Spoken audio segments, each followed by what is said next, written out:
Well, good afternoon, everyone. Welcome to this Arken webinar, and welcome especially to our Arken clients. If you've been with us before in other webinars, then you'll kind of know the way that things work. But a special welcome to you here today in any case. Now, we've got quite a bit to get through. We've got about 45 minutes of talking, and that's if I don't kind of warble on, as my staff assure me I do from time to time. So strap in, we're going to go quite fast and cover sort of three core areas across this fantastic subject area that we have in terms of the UK Wills, Trust and Probate Market Consumer Research Report. Now, it's my absolute pleasure today to welcome Dr. David Mort from IRN Research. Welcome, David. Thank you, Dave. Good to be here. Oh, it's great to have you back with us. We ran the webinar last year on the same reports, and so it's the first time actually that we've had a follow-up webinar. So there you go. We're cutting new ground together. Yeah. Tell us a little bit about yourself and your company and the reports. Okay, thanks, Dave. Yeah, for those who don't know IRN Research, or me for that matter, very quickly, we are a full-service research agency specialising in the legal services market. And we've been researching the market now for probably 12, 13 years. So it's been quite a while. And we do both commission research for particular clients, but we also prepare regular reports on the markets. We have a series of annual market reports, which we'll come on to later in the webinar, and also a series of annual consumer research reports, which, as their title suggests, basically ask consumers who've, in some cases, used legal services, some cases haven't, a whole range of questions about legal services in the main consumer practice areas. So that would be as well as wills and probate, that would be personal injury, conveyancing, family law mainly. So these are annual reports, and we benchmark the results from the latest survey, which we finished in November this year, with previous years. And just on that, if anybody is interested in seeing the questions we asked, there's about 24 questions in the wills and probate consumer survey.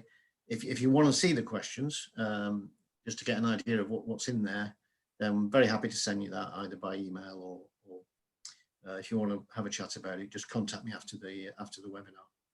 That's probably enough from me, Dave, to start with, I think. Fantastic, thank you. Well, we're very lucky to have you with us. Now, for people who've been involved in a Zoom webinar before, you may well know the way that things work. The first thing to say is, of course, the absolute disclaimer around the domestic arrangements that we have here. I know that's not unusual for us all in these days, but if you hear dogs barking and lawnmowers going and trucks driving outside, then please excuse us. If there are some vagaries of the internet coverage as the kids jump on their Netflix or, sorry, their homework, then we may well have some issues there as well. So do please just bear with us. Now, down in the lower taskbar, there is a Q&A icon. If you would like to ask questions, and we really encourage you to do so, please just place your question in there, and at the end of the webinar, we'll come through and scan and pick those up, and we can ask David all sorts of curly questions. I've got a few myself, so hopefully I'll cover them for you, but don't be afraid. We'd love to see you participate. Now, let's get stuck into the first question, shall we, David? We've had a bit of a unique year, it would be fair to say. So we're not going to call COVID, are we? We're going to actually refer to it in the same way as Arken refers to COVID around here, which is the C word. So hopefully people understand what we're saying when we refer to the C word. So let's get straight to the C word question, David. What can the survey tell us about the way video consultations are viewed by consumers, having had them become of necessity the consultation mechanism during the pandemic? Okay, thanks, Dave. Yeah, for the first time this year, we actually had a question in the survey about virtual consultations for the reasons that you just said. And we also had a question about online court proceedings and also video witnessing of wills, although bear in mind that last question was only asked maybe 2 months after that actual process came into being. So the results maybe there are, a little bit less robust, I suspect, than the others. Yes. So we asked everybody in the survey if they were essentially comfortable with video consultations. And around about 6 out of 10 adults said that they were. Now, a lot of these people, of course, had not been through that process. They were just being asked as a general question. Some of them had. But there was clearly a fairly large majority, 60% more or less, who said that they will be comfortable with virtual consultations. And this is almost double the number who said that they would still want to go to a physical office to see somebody. So that was certainly very quickly, I think, that kind of approach to consultations has become acceptable to a large group of consumers, it would seem. And about 40% said they'd be comfortable with online court proceedings, if it ever came to that. So again, that's reasonably high, I think. In terms of video witnessing of wills, it was a bit less. It was just over a third who said that if they had to, they would go through that process. So it's a little bit less, but as I say, we were asking the question pretty quickly after those came into effect. I would add one thing to that, because in January this year, we did some focus groups with about 20 individuals who'd actually been through the process of either virtual consultations with their advisors on wills and probate, or in a couple of cases has actually gone through the process of video witnessing of wills. And of the 20 people that were in those groups, I think only 2 of them had real concerns about doing it that way. So again, actual users of video consultations appear to be reasonably comfortable with that approach, which I think is quite interesting. It is, isn't it? Because that's quite a behavioural change. Whilst we didn't have the opportunity to contrast that or compare that to the previous years, because of course we didn't have this kind of phenomenon occurring, it's still, to me, there's this behavioural change that's happened as a result of the pandemic, and it's not just restricted, obviously, to the sector that we work in. It's right across industry. And the question, I guess, really, and we were talking about this yesterday, weren't we, in the rehearsal, is this here to stay, and to what extent it is here to stay? Yeah, it's a good question. I suspect because we're all working from home, or most of us are, sorry, not all of us, we have a more comfortable approach, if you like, to being able to sit on videos rather than be in the office. I suspect it may actually dip a little bit if we ever get back to normal, because I think maybe if we're commuting again, if we're working in offices, we have time pressures, then it could be, and I'm not sure, this is just my personal view, it could be, I think, that kind of interest in video consultations might just dip a little bit. Yes. If we get back to normal. And the other thing I've mentioned as well, of course, is although most of us are on the internet these days, there is that small percentage of people that aren't. So we shouldn't forget that there will be a percentage that will never be interested in video consultations because either they don't have access or they're just not confident enough to deal with an online approach. And we shouldn't forget those. No, of course. And so it's never going to become this kind of, it might be dominant, but it's certainly not going to be exclusive, is it? So, yeah. Oh, thank you for that. So one of the other interesting findings about the report is that over 2020, the majority of cases handled by private client practitioners across the industry were completed on a fixed fee basis. And yet I've always found it curious because the predominant approach elsewhere in law is generally to charge by the hour. So one of the questions I have for you is this a case of the market and competitive pressures dictating the price regime, or is this just kind of the way that things have always happened, and are there other kind of determining factors? Yeah, I mean, I'm not sure, Dave, that I would say that every other area of law is dominated by hourly fees these days. I think yes, that's true, probably still in corporate law, but I think in a lot of consumer law areas, again, based on our surveys, we're seeing a move to fixed fees across all those areas. Yes. And of course, there are complicated wills, there are contested wills, which will always need a more kind of sophisticated billing method, if you like. where hourly fees may come into place. But from our surveys, it seems that the majority of wills are relatively straightforward ones, which I think is a fair comment. So for that reason, they lend themselves to this kind of fixed fee model.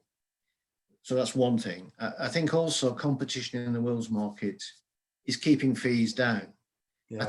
I would say it's the most competitive of all consumer law areas, without any question. So that's having a major effect. And I think advice on wills is often offered anyway at a low price to encourage clients to sign up for other services, whether that's other consumer law areas or whether other services related to the will, such as planning for later life, etc.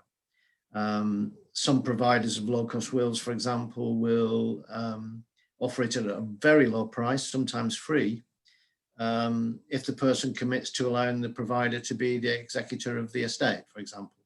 Yes.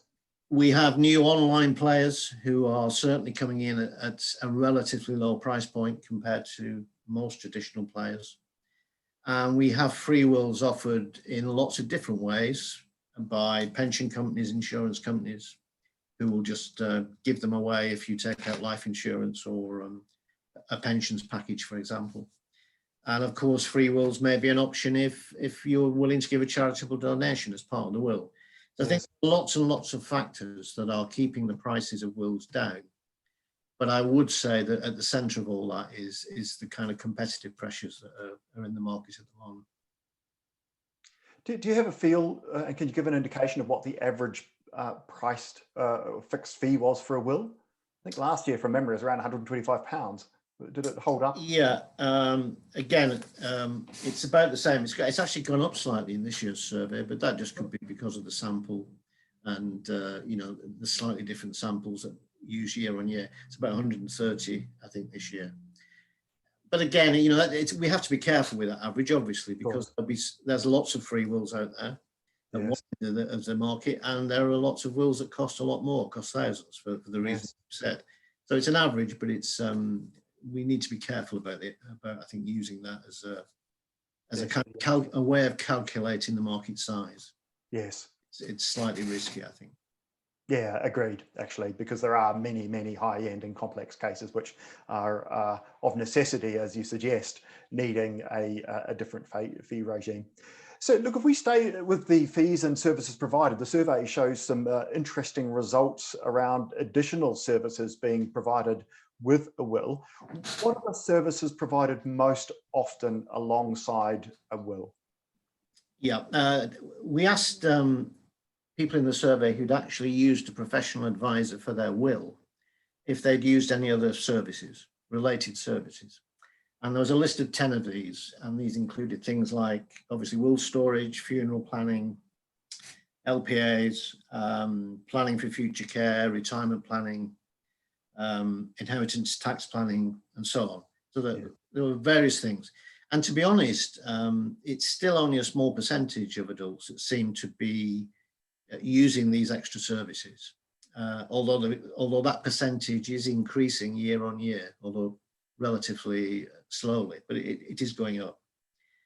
So round about 60% of adults in the survey didn't use any other services, and the ones that were used the most were will storage, top of the list, followed by funeral plans, and then lasting powers of attorney. They were the three main ones that we used, but still used by a relatively small number. Interestingly, if you asked if everybody in the sample, which was a sample of around about 2,000 adults, some of those had made a will, some of those had been involved in probate, some of them had not been involved in either. So it was a mix of people. But if you asked all the sample, then there is clearly an interest in these additional services. In other words, people said they would be willing to use them or likely to use them if they ever got round to making a will, for example. And again, it was essentially the same services, funeral plans, LPAs, more interest in retirement planning services in that particular group than the ones who'd actually made a will.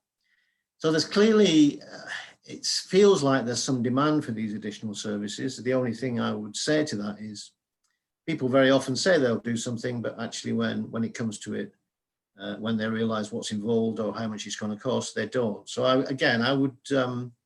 would be cautious about the actual percentages, but I think, having said that, there is certainly some interest from adults out there in this kind of offer of related services.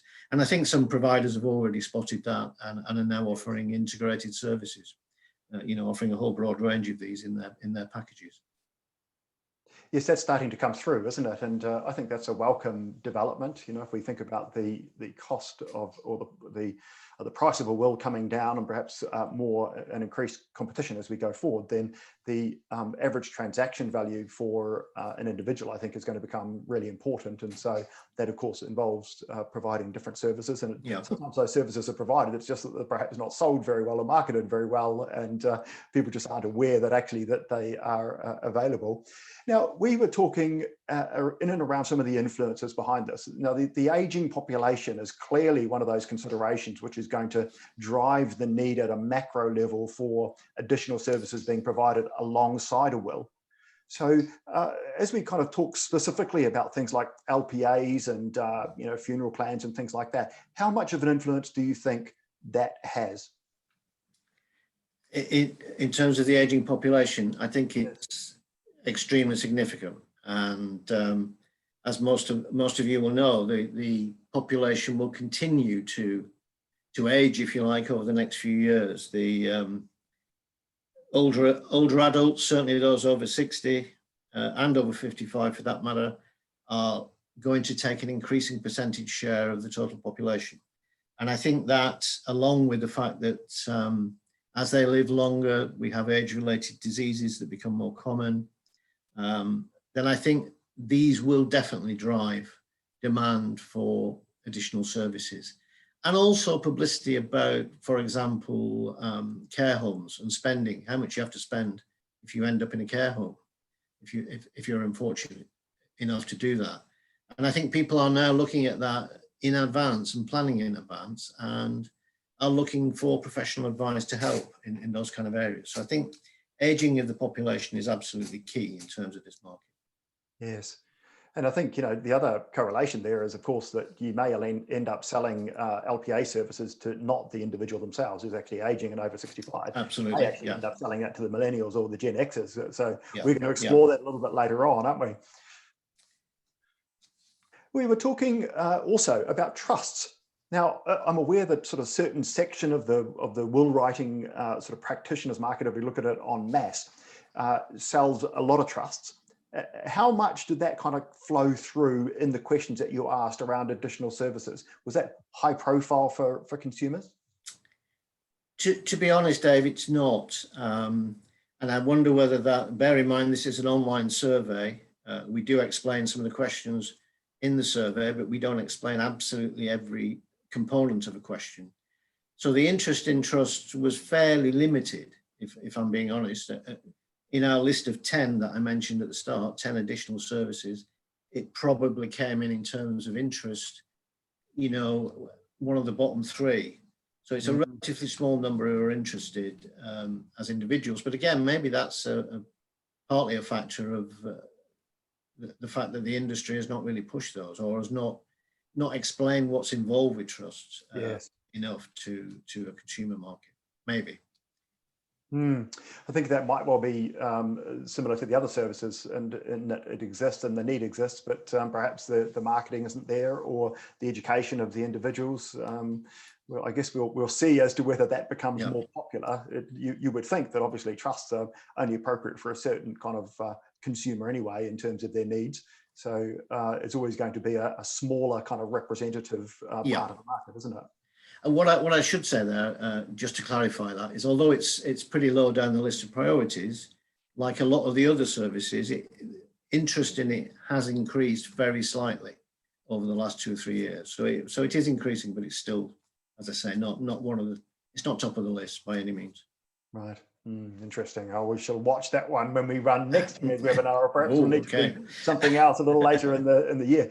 Let's move on to market share. What changes have we seen in the split between who carries out, if we kind of think of it this way, the pre-death and the post-death work?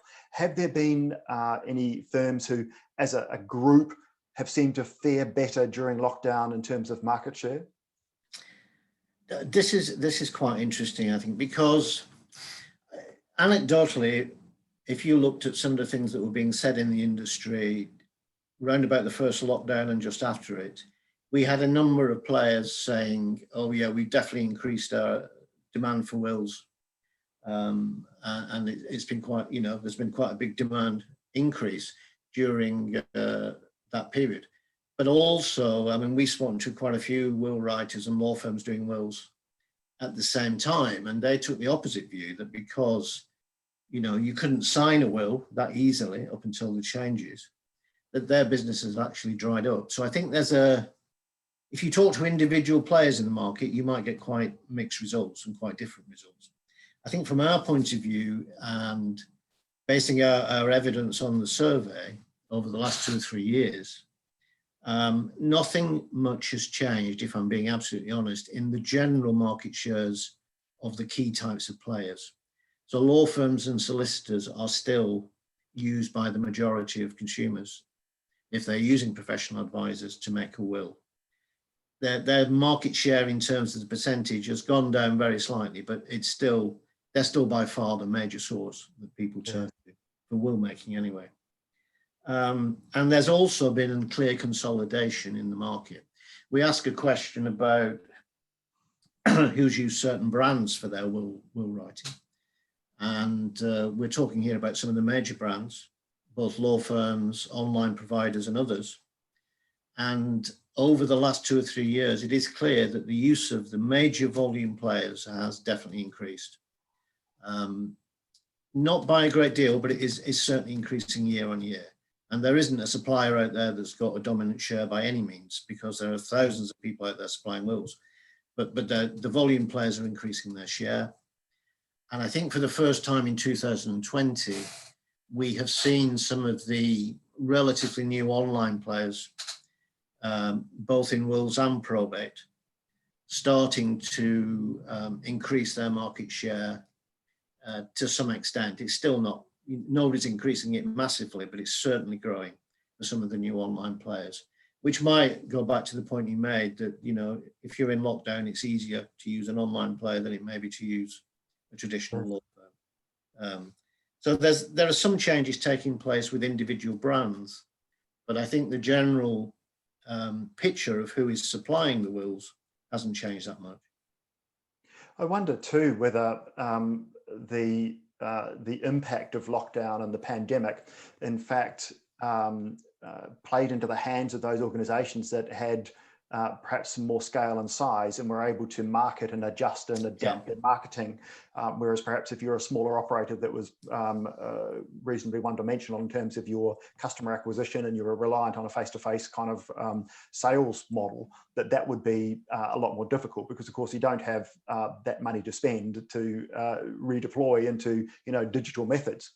I think that's absolutely right. I think, I wouldn't disagree with that at all. I think that's probably spot on. And a lot of the smaller players, just didn't have the resource or the technology at that stage, certainly at the start of the pandemic, to deal with will writing in any other way than their traditional way. I think things are changing very slowly, but I think that was true at the start. Can I just throw in that from an Arken perspective, we noticed that in the first lockdown, way back, this time last year or March, that we saw this very large upswing in terms of the documents that were being created. Now, hand on heart, some of that was because we were growing like crazy in that year, and so naturally we're going to get more documents. But if you just looked at the document figure in isolation, it was significantly up when we hit the lockdown figure. But then as we started to move through into the summer periods, typically quieter, but then into the latter half of last year, again with lockdown, we didn't see the same spike. And so that was kind of interesting, because if you think of the number of firms we've got and the number of documents that we're doing across all of those firms, representative of the market, I would have thought, then that was kind of an interesting impact. And yet the survey here is pretty clear, isn't it, in terms of saying, well, actually, across the market, we don't see that there was a lot of increase in wills being written. Yeah, I think that's true. And across the market, we're not seeing much change in how they're being written, who's helping to write them, if you like, supporting the advisor. And also, I know we'll come on to it later, in the age groups that have their wills. Yes. To that, I know. Yeah. Let's talk about the MOJ portal, because obviously that's kind of a relatively recent development, and I don't think we spoke about this last time we spoke last year. No. So what do you think that has kind of indicated, and what changes have you seen as being borne out by the survey? We did, you're right, we didn't talk about it last year. We didn't have a question in the survey about it in the previous one, 2019, but we added it this year, and basically asked anybody who'd been through probate in the latest survey whether or not they'd used the MOJ portal. And almost a third of those who've been involved in probate said that they had, which I thought was quite a high percentage, given that, you know, it's a relatively new development for individuals. I think, I can't remember exactly when it was started, 18 months, 2 years maybe, I can't remember. But, you know, I thought that was quite high. But then I thought about, if you look at the general statistics on probate applications over the last few years, there has been an increase in individuals doing their own probate, basically.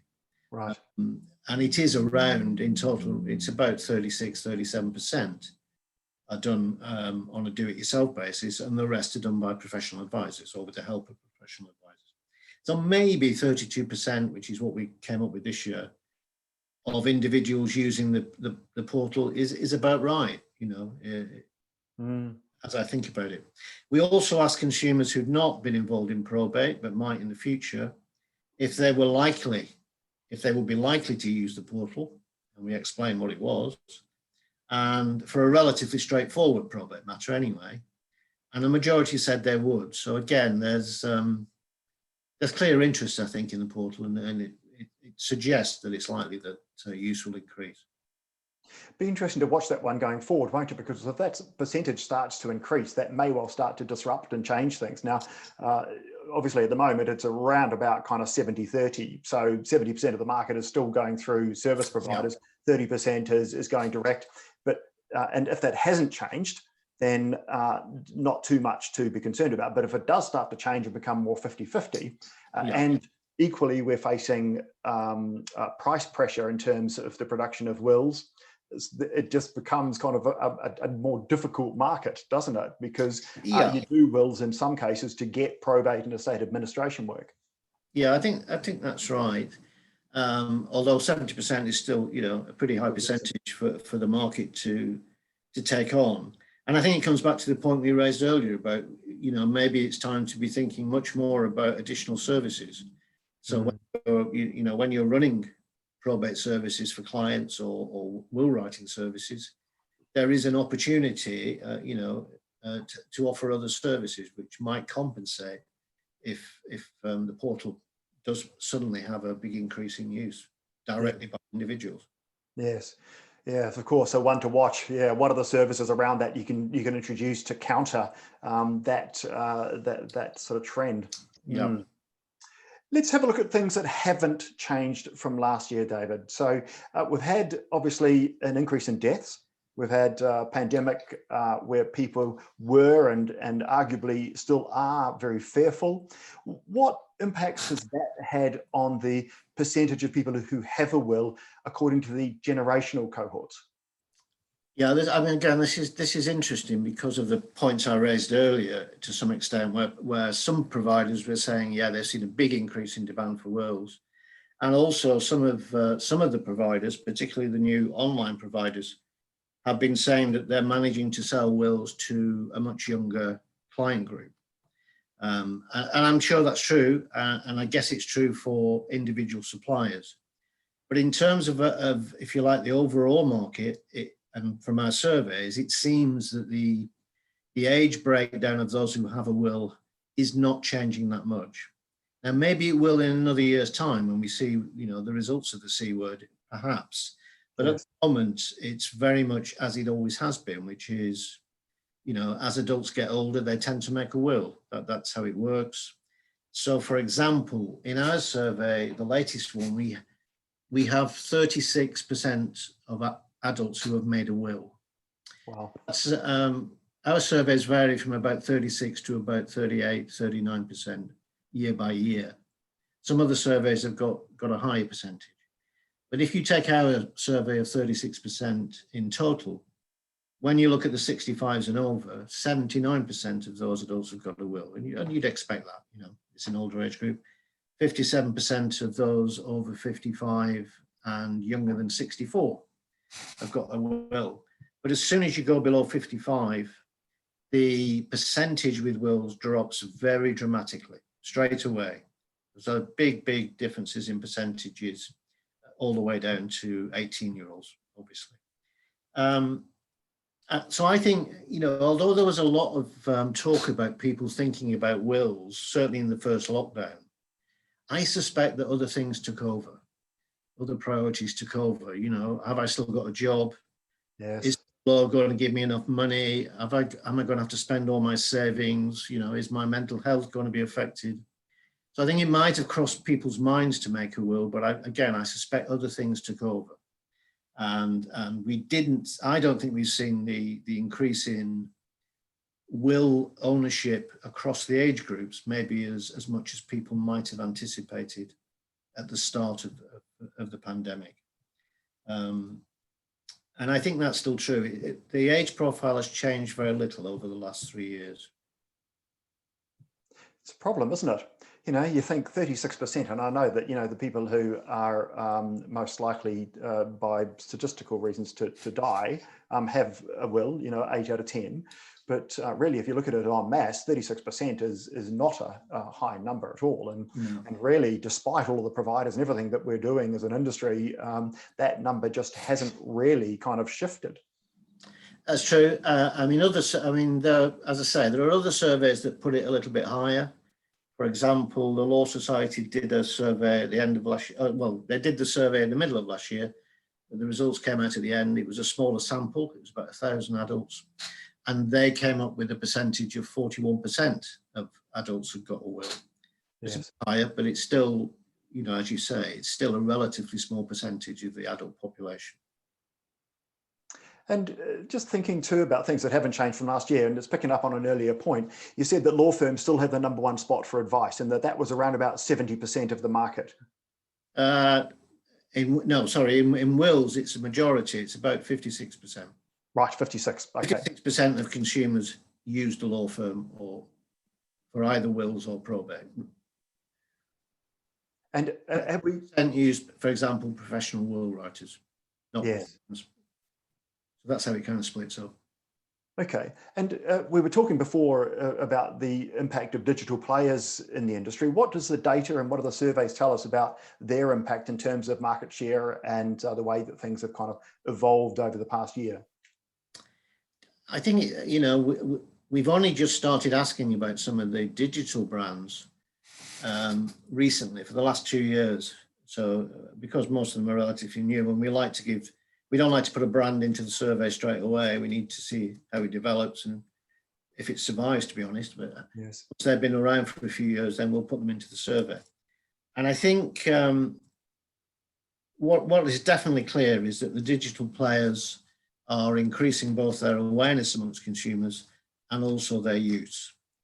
One of the biggest digital players is Bequeathed, and for the first time this year, it's gone into the top 5 brands in terms of awareness. So you think it's competing against some big traditional volume players.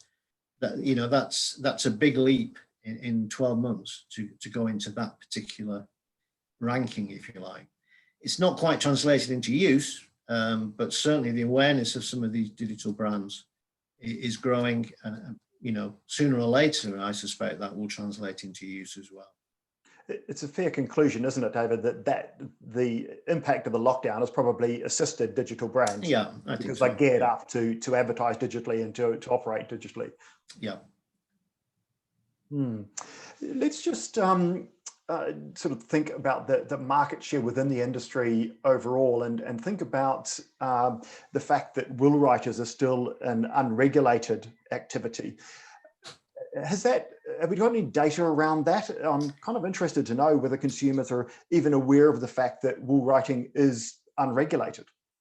Yeah, it's a good point, and we do ask this every year. In fact, simple question, do they know if their will writer was regulated? Is the question that we normally ask, something along those lines.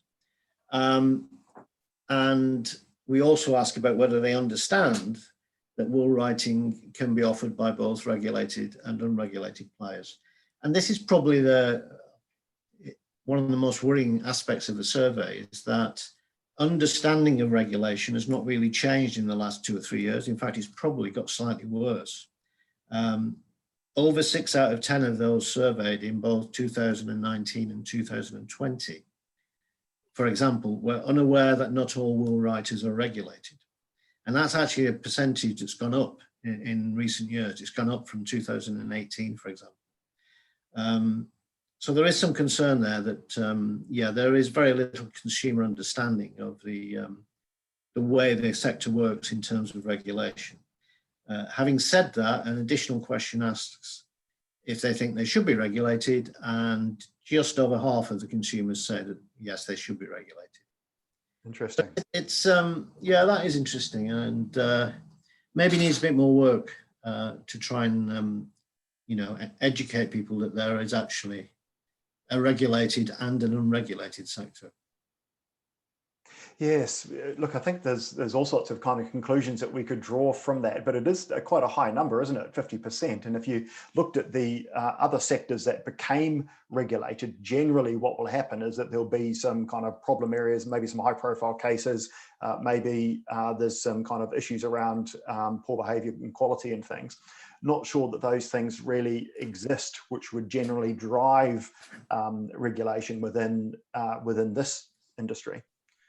Yeah, I think that's right. I think also, and again, it came out of the focus groups we did, there is an assumption that when people are looking for legal advice, and it could be for a will, or it could be for conveyancing, or it could be for something else, they make an assumption that, at the back of their minds, they will be using a regulated provider, because they just assume that anybody giving legal advice will be regulated. And that certainly came out of the focus groups. So I think, and it's also, I think when you're starting out looking for legal advice, it's probably not, again, top of your list. Mm. You don't think that much about regulation. I suspect, those of us in the industry probably talk about it quite a lot, but I suspect that if you're an individual looking for legal advice, it's not something that's right at the top of your list. You probably are looking for somebody, you're thinking about price, you're thinking about, can this person, are they experienced enough to do the job? What's their delivery of services like? There's lots of other things you're probably thinking about, and regulation is not one of them. So I think that may be another reason. I think too, David, one of the other things that's probably a consideration here is how people are finding a practitioner. And if it's by referral, then they're going to take the word of a family member or a friend or somebody like that, and be less concerned about regulation. So that would be an interesting area to explore, actually, is on what basis people are finding will writers and lawyers. How are they coming to create a relationship with them? Yeah, and it is along the lines that you said. It's another question in the survey, and recommendations from friends, relatives is high on the list. Probably the second, and the other one that's high on the list is they go back to a law firm they've used before, or a provider they've used before.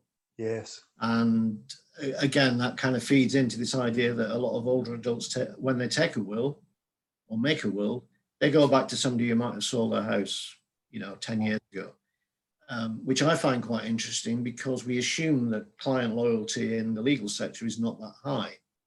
But actually, a lot of people do go back to a firm that they may have used a long time ago, but they go because they did a good job last time. Yeah, and you picked up on a point there too, that I think it's actually about the generational cohorts too, because if you've got 80% of people who have a will age 65 and over, wasn't it? Then Yeah, over 70, over 70%, yeah. Over 70, right? So that they, as a generation, and it is a generalization within that generation, are very loyal consumers, aren't they? So you know, if they've got a relationship, they're going to stay with that relationship until they have a reason not to have a relationship with that organization. Yeah. Let's talk about the future, because I'm conscious of time cracking on here, because I'm asking all sorts of ancillary questions, because I'm fascinated by what you're telling me. Now, look, we've had this unique year. We said that before, but I think from what we've been discussing, that has resulted in some things changing and some things just not. If we turn our attention to the future, what are you picking will be the major trends for us to consider going forward? Okay, well, we've talked about quite a few of these, but I suppose I can summarize them from the survey point of view and what we've seen in the industry.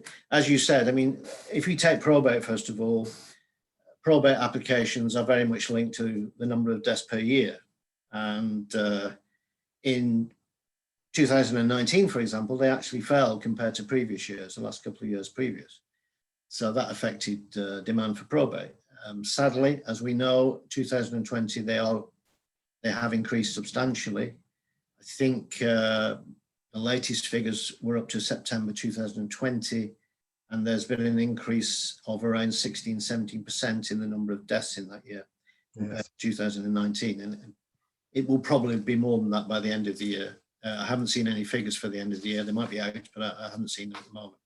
So that will have a major effect on probate, I think, in the coming year, and will drive demand for probate services and some related services, I suspect. Something that's changed in the last couple of years, more than it has in previous years, but it's been happening for quite a while, changing patterns of family life, more complex family structures. And I think legal advice in those circumstances, when you're making your will or making trusts or whatever it might be, becomes slightly more complicated. So again, there may be more demands for that. Contentious wills are interesting because in the last 2 or 3 years, the number of law firms in particular working in contentious wills has grown quite significantly. A lot more now having to deal with contentious wills, probably partly due to the point I just made. So I think that's another area that's, and contentious probate for that matter. So I think both those areas are probably going to continue to increase. I think, as I said, technology will play a much bigger part in the next 2 or 3 years, led by video consultations and related things. But I think that was going to happen anyway, but I think it's just been speeded up by what's going on in the last 12 months. And I also think when the dust settles on the C word, and whenever that is, I think we'll see more people start to think about wills. I come back to the point I made fairly early on, that there was anecdotal evidence that people were thinking about making a will, you know, way back in March and April, although I'm not sure that many people followed it through because of other reasons that I talked about. I think when things calm down, it might then come back to the front of their mind and think, well, you know, if we go through anything like that again, I want to be more prepared. So I think we might see on reflection that age profile that I talked about might start to change a bit more for the first time, really, in the next 2 or 3 years. Again, I don't think it'd be a major change, but I think we might see will preparation in some of the younger age groups becoming more relevant to some people in those age groups. I agree with you. I think that is going to happen because for a variety of reasons, you know, we've got different services, we've got different marketing, we've got different players coming into the industry. And generally, as a macro level, the population is aging anyway. And so even if the percentages hold true, the volume, the sheer number of wills that are being written will be increasing. And other services that you mentioned, David, as well, you know, lasting powers of attorney, yes, planning, all those kind of things, I think we'll see an increase. Now, despite the year we've had, which has been really difficult and challenging, there is some optimism, isn't there? Are practitioners feeling confident about the years ahead? We talked up to now really about the consumer survey and the results from that, but we We also run a much smaller practitioner survey of will writers, which includes some of the volume players, it includes small law firms, it includes will writers, and so on, online services. It includes a whole mix of providers, but it is relatively small. It's only a survey of, I think in the latest year, 70 practitioners. It's not that big. But we do it every year just to get a sense of where they think the market is going in the next 12 months. And it was run at the same time as the consumer survey, so it's around about November time last year. And of those practitioners we talked to, 76% are expecting their workloads to increase in the next 12 months. And this is certainly higher than the previous year. And it's the highest figure we've had for the last 3 years. So as you said, there is a feeling that probably because of a lot of the things we talked about today, that there is a genuine sense that the market will do relatively well in the next 12 months or so. Yeah, interesting, isn't it? And we've talked about a lot of these things that might be driving that, the aging population, the death rate. Yeah. So you think that they're the major factors that are going to drive the optimism, or because you would think that people would be a little bit concerned about perhaps, say, the recessive economy, but it appears that there's a very clear consensus that in fact they expect the market to push on regardless. Yeah, and I think maybe the one advantage, at least of the basic will writing service, is that it is a relatively low cost service. Yes. Although people may be looking at their finances, it's not a major spend for what you get for it, in terms of you get some peace of mind. And the other thing I would say is this year, which I haven't talked about, there's another question in the consumer service that says, why have you not made a will if you haven't got one? And by far the most popular answer to that is, I just haven't got around to it. Mm. And I think 60% said that, and every other reason, I haven't got any assets, I'm too young, whatever it might be, I've got other things to think about, is much lower. So there is, I think, an opportunity there, because there is this fairly large group of adults who see the need to make a will, but they just haven't got around to it. I think maybe, again, the pandemic might just persuade one or two of those to actually take the plunge and make a will. Yes, and look, I think one of the key factors there that screams to me is just accessibility of services, because they haven't got around to it because they perceive it as difficult, or they just don't get kind of bombarded with the opportunity. Hey, look, get a will. This is why you need a will. This is the effect if you don't have a will. So there's all of those sorts of things that will drive and change that statistic as well. Yeah. Okay. Let's talk about growth. Now, you previously said that the market was predicted to grow in value by an average of around 4.4% up to 2024. Is that still the case? Yeah, that was the forecast from obviously before the C word arrived. Yes. This time, around about this time last year, in fact. Given what I've just said about there is relative optimism in the sector, but there has obviously been some slowdown in some demand through the early part of last year and the middle of last year.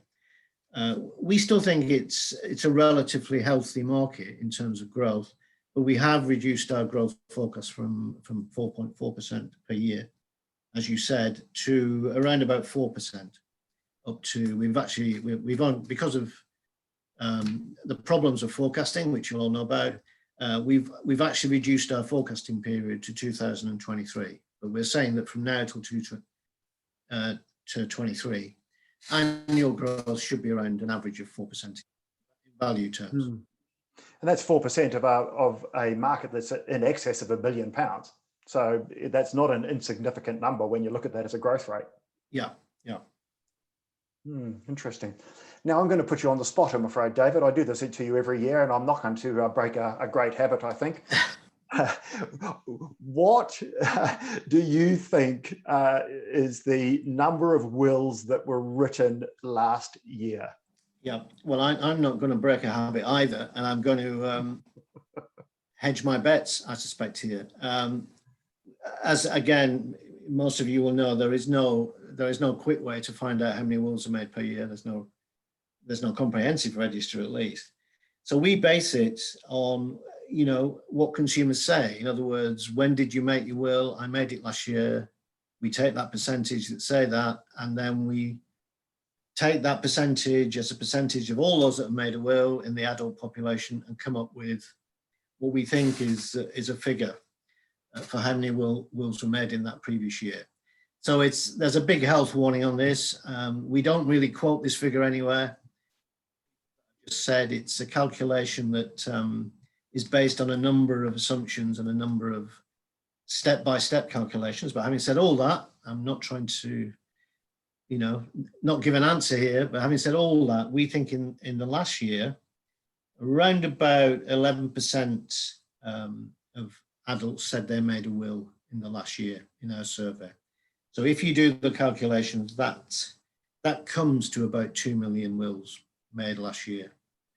And I should add there that we're talking about new wills. Yes, right. Who've made a will for the first time, should I say.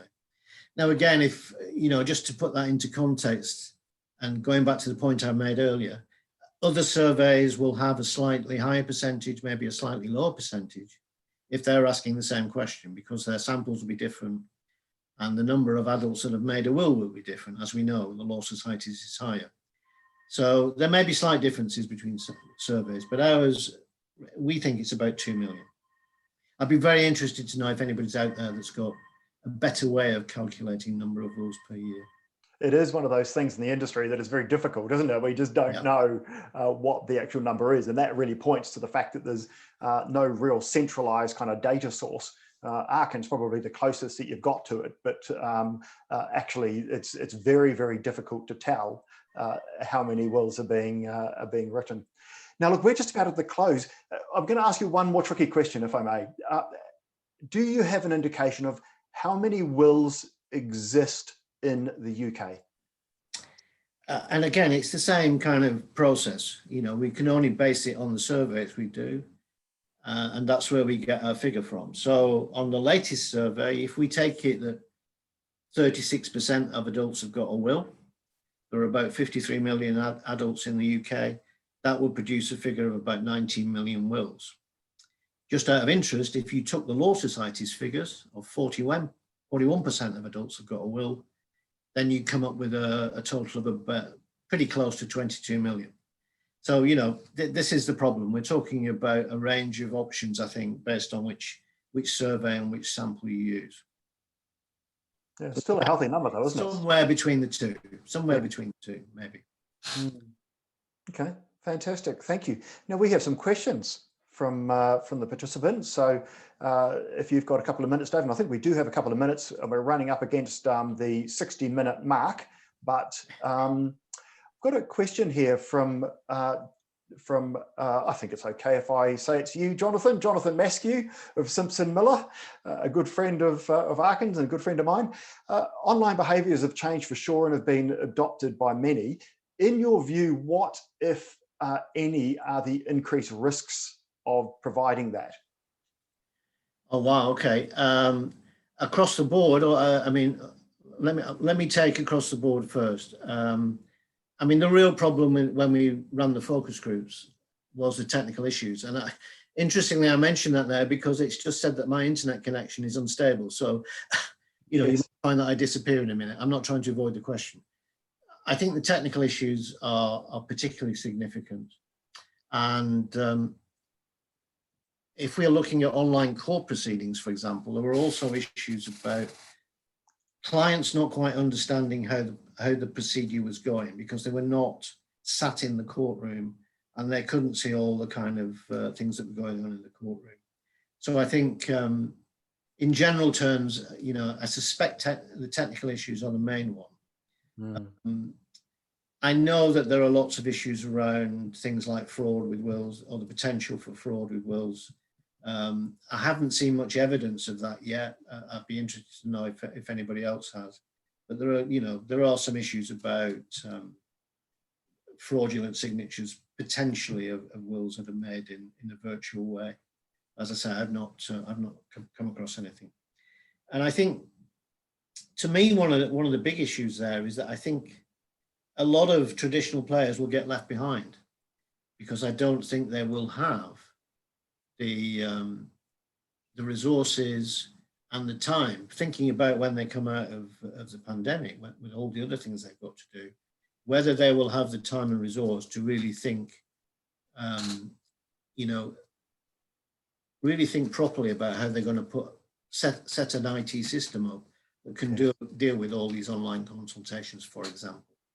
And I think the final point is the one I made earlier, and I think we shouldn't forget it, is that there are people who just are not comfortable with using online resources. So we shouldn't forget that group of clients who will still say, I want to see you in the office. You know, I want to see the whites of your eyes in person, and so on. Fantastic, thank you.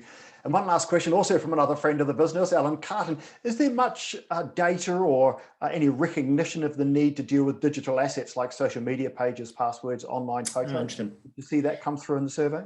Yeah, we do ask that in the survey. And again, I haven't got the figure in front of me, but I think it's about just over a third have now got digital assets in their wills. And it's going up bit by bit each year. It was less than, it was just over a quarter, I think, about 3 years ago. So it's going up, it's now just around about a third. I can't remember the exact figure, sorry. So yes, that's definitely becoming more important. And what I don't know, again, is what the kind of age breakdown of that is. I'm guessing most of it is still digital assets for older people. But that might be an area, I think, where, again, providers could be, you know, quite agile. And it might be a way of encouraging this move down the age groups. Yes. If we were to start, you know, pushing the idea that, oh, well, you've got lots of digital assets. Do you know that you can put these in your will? You know, you need to start thinking about it now. So I think it's still pretty low, but yeah, it's increasing. Yeah, fascinating, isn't it, Alan? Yeah, it'd be interesting to talk about that some more, because that's a whole subject area on its own, isn't it? Yeah, yeah. Now, we are running hard up against the stopper of 60 minutes. I suspect that this might be the case because what we're talking about and the data that you've got and what you're saying is fascinating, David. So can I just firstly say, before we do the wrap up, a big thank you to you for coming on and running this webinar. It's been hugely insightful, and I'm sure that our participants would have got a lot from it. So thank you, David. Yes, no problem. Now, just before you all disappear, I'd just like to point out a couple of things to you, if I may. And that is that we have an offer for you from David. He's been very kind to provide some discounts on some of the reports that we've been talking about here, and also a couple of other reports that are available as well. So you'll see there that the Wills Probate and Trust Market Report is £170. The UK Wills Probate Consumer Research Report, it's gone from 1,500 to 800, quite the saving there. Funeral Planning Consumer Research Report from 300 to 200, and the Inheritance Planning Consumer Research Report down to 750. David, is there anything you'd just like to add in and around the different areas of those reports and what they cover? I'm very happy to send details, obviously, to anybody who might be interested in the content. I won't go through it in detail now, but very happy to send you something up by email. And also to say that, you know, if you want extracts, or some of these reports come with Excel spreadsheets with all the survey results. Some people prefer just to have that. They're not interested in the report. They just want to see the raw data, if you like. You know, again, we can be flexible if anybody's interested. Fantastic. Thank you. Well, look, you can see there David's email address if you're interested in purchasing any of those reports. Now, this is my detail. I'm the CEO of Arken, and I really welcome any participation or engagement from any of our clients or anybody who's got some stuff they want to discuss about the industry. I particularly love talking about the future, so do get in touch. I'd love to hear from you and hear your thoughts, and tell us about how we're doing and some of the stuff that you think that we should be doing better, and what we can change within Arken. And just a reminder again that that's David's details, and you can buy his reports online as well on that link. One last thing before we go, and that is that we will have a recording of this webinar available on our website. So do jump on www.Arken.legal, look under webinars. There will be a recording there very shortly. But also wanted to announce that we're going to be running a podcast series. So that kicks off in March, and we have a mystery guest I'm not going to tell you who that is, but he is somebody who's very well known in the industry, and we've got a lot to explore with that person. So I look forward to having you perhaps come in and listen in to the podcast. But also, if you're interested in participating and have me interview you and have a bit of a fireside chat about a certain area of the industry, then I would be delighted to hear from you. Please do get in touch with us at the email address. You can see there, info@Arken.legal. Now, just in closing, I would like to say thank you again to you, David, and also a big thanks to Jennifer Lambert, who's masquerading as Philippa Shepherd. She's been running in the background there and doing all of the organisation, promotion, and management of this webinar. So thank you, Jenny. But from David and ourselves, thank you once again for your participation. We look forward to seeing you in other Arken webinars. Good afternoon. Yep. Bye for now.